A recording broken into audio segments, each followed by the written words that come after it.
नुकताच महाराष्ट्रातील मराठवाड्यामध्ये भयंकर पूरस्थिती निर्माण झाली आणि तिथले अनेक गावांमध्ये पाणी शिरलं आणि शेतकऱ्यांचं मोठ्या प्रमाणात नुकसान झालेलं आहे।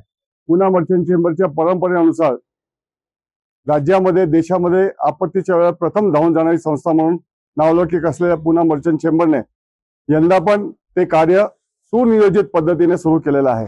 धाराशिव जिल्ह्यातील भूम तालुक्यातील 5 गावांना आम्ही सिलेक्ट केलेलं आहे आणि त्या गावांमध्ये त्यांना कुठल्या वस्तू लागणार आहे याचं आम्ही निरीक्षण केल्यानंतर त्या पद्धतीने तेवढ्या वस्तू पॅक करून त्या गावांमध्ये समक्ष जाऊन देण्याचं काम पुणा मर्चंट चेंबर करणार आहे। मला धन्यवाद द्यायचा आहे तिथले शाळेचे मुख्याध्यापकांना, तिथले तलाठी साहेबांना, तिथले पोलीस अधिकाऱ्यांना ज्यांनी आम्हाला सहकार्य करून सांगितलेलं आहे की सगळं आम्ही शेतकरी बांधवांना शाळेमध्ये बोलवू। आमची अशी इच्छा होती की आम्हाला कुणालाही लाईनीत उभं राहून द्यायचं नाहीये, ते सगळ्या शेतकऱ्यांना त्यांच्या हातात जाऊन आम्हाला द्यायचं आहे आणि कुठलाही त्यांचा फोटो न काढता आम्हाला ही मदत करायची ही आमची भावना होती आणि ती भावना आमची सफल होती याचा आम्हाला आनंद आहे।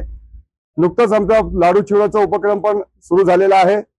महाराष्ट्रामध्ये अनेक ठिकाणी या शेतकऱ्यांची दिवाळी गोड व्हावी अशी आमची सर्वांची इच्छा आहे आणि त्या दृष्टीने येणाऱ्या काळामध्येही पुणा मर्चंट चेंबर भरीव पद्धतीने सहाय्य करणार आहे। मदत नाही मात्र सहाय्य नक्कीच करणार आहे। हे आमचं कर्तव्य आम्ही नक्की पार पाडू।